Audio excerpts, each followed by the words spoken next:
মসজিদের দায়িত্বশীল হইতে হলে কয়টি গুণ লাগবে? এই 5টি গুণ কারোর মধ্যে যদি বিদ্যমান না থাকে সেই ব্যক্তি কখনোই মসজিদের কমিটি হতে পারবে না। আজকাল দেখা যায় সমাজের ভিতর মসজিদের কমিটি হওয়ার জন্য বিভিন্ন জায়গায় নির্বাচন করে। বিভিন্ন এমন জায়গা আছে, নাম বলবো না, যে মসজিদের কমিটি হওয়ার জন্য প্রতিযোগিতা করে। সমাজের ভিতরে সবচেয়ে বড় ঘুষখোর, যে সম্পত্তির মালিক, হারাম সম্পত্তির মালিক, এমন ব্যক্তিরা মসজিদের কমিটি হয়। কি বলেন, এমন সমাজের মানুষ আছে না নাই? দুনিয়ার জমিনে যেহেতু সবচেয়ে উত্তম স্থানের নাম মসজিদ, এই মসজিদের যারা রক্ষণাবেক্ষণকারী হবে, মসজিদের যারা কমিটি হবে, তারাও উত্তম চরিত্রের হতে হবে। তাদের বৈশিষ্ট্য সমূহ কেমন হতে হবে? মসজিদের জিম্মাদারি যারা পালন করবে, মসজিদের দায়িত্ব যারা পালন করবে, উত্তম স্থান, পবিত্র স্থানের জিম্মাদারি যারা পালন করবে, পবিত্র কোরআন সূরাতুত তাওবার 18 নং আয়াতে আল্লাহ তাআলা তাদের 5টি গুণের কথা উল্লেখ করেন। বলুন কয়টি গুণ? 5টি। আল্লাহ সুবহানাহু ওয়া তাআলা বলেন, ইন্নামা ইয়া'মুরু মাসাজিদাল্লাহি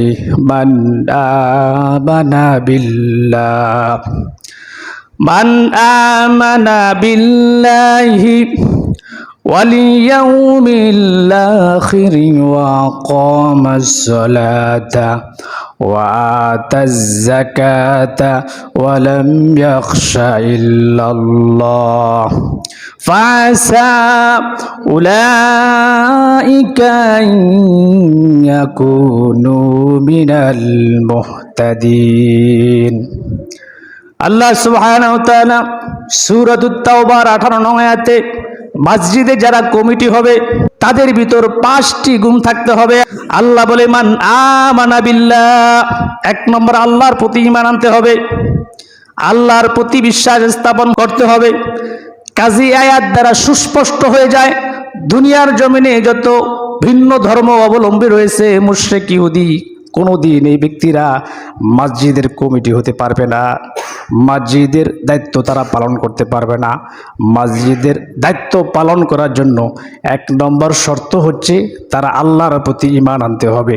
লা ইলাহা ইল্লাল্লাহু মুহাম্মাদুর রাসূলুল্লাহ।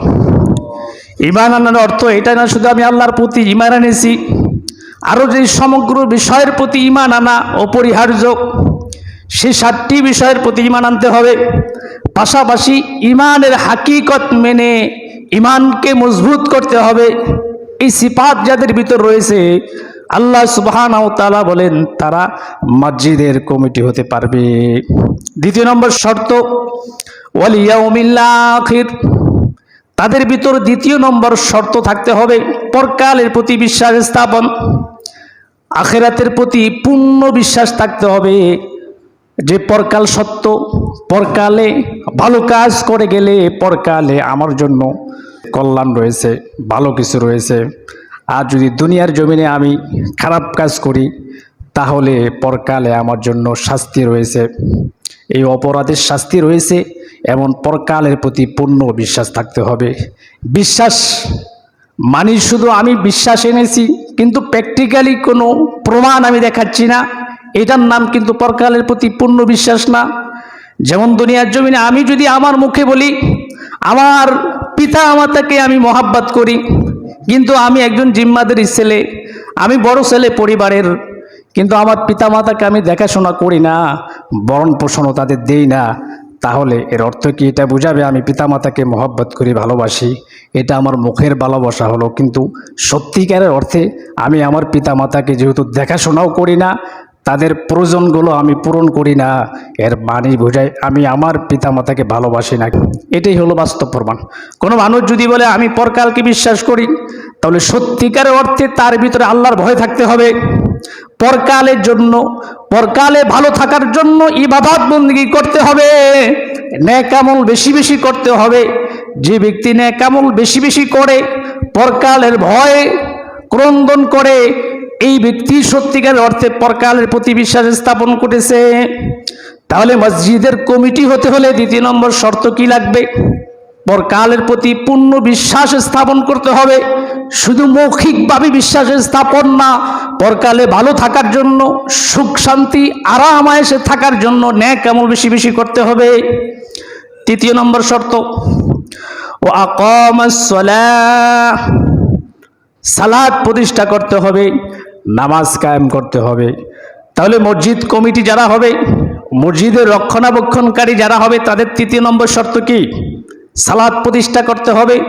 শুধু নিজের নামাজকে শুধু প্রতিষ্ঠা করবে না, যারা সমাজের ভিতর মুসল্লি রয়েছে নামাজ পড়ে না, তাদের ব্যাপারও তাদের ভূমিকা পালন করতে হবে। এবং মসজিদে যারা নামাজ পড়ায় নেতা হিসাবে নিয়োগ দেওয়া হয়েছে, তাদেরও মাঝে মধ্যে খোঁজখবর নিতে হবে। এই সিফাতগুলো যাদের ভিতরে বিদ্যমান থাকবে, তারাই শুধু মসজিদের কমিটি হতে পারবে। চতুর্থ নম্বর শর্ত, ও আতাজ যাকাত, যাকাত প্রদান করতে হবে। সম্পত্তি দিয়েছেন কে? সম্পত্তি আল্লাহ সুবহানাহু ওয়া তাআলা দিয়েছে। নেশাব পরিমাণ সম্পত্তি বা অর্থের মালিক হলে প্রতি বছরে এই সম্পত্তি থেকে নেশাব পরিমাণ সম্পত্তি মালিক হলেই যারা জাকাত খাওয়ার প্রাপ্য লোক, তাদের কাছে জাকাতটা দিতে হবে। এই চারটি শর্ত থাকলে সেই ব্যক্তি মসজিদের কমিটি হতে পারবে। পঞ্চম নম্বর শর্ত, ওয়ালাম ইয়াখশা ইল্লাল্লাহ, আল্লাহ সুবহানাহু ওয়া তাআলা বলেন মসজিদের কমিটি হতে হলে পঞ্চম নম্বর শর্ত তার ভিতর থাকতে হবে, সেই ব্যক্তি জীবনে হার ক্ষেত্রে ওয়ালাম ইয়াখশা ইল্লাল্লাহ, আল্লাহকে শুধু ভয় করবে। দুনিয়ার কোনো তন্ত্রমন্ত্র, কোনো নেতা পাতি নেতা, এলাকার নেতা, সমাজের নেতাকে ভয় করা যাবে না। যারা মসজিদের নেতা হিসাবে নিযুক্ত হয়েছে তাদেরকে উদ্বুদ্ধ করতে হবে যে হুজুর আপনি সবসময় হক কথা বলবেন, মানুষকে সুদ ঘুষ জেনা বিচারের বিষয়ে স্পষ্ট ভূমিকা রাখবেন, কোনো ভয় নাই, আপনার সঙ্গে আমরা রয়েছি, এই ধরনের উৎসাহ ইমাম সাহেবকে দিতে হবে। পাশাপাশি তারা একমাত্র আল্লাহর উপর তাওয়াক্কুল করে আল্লাহকে শুধুই ভয় করতে হবে।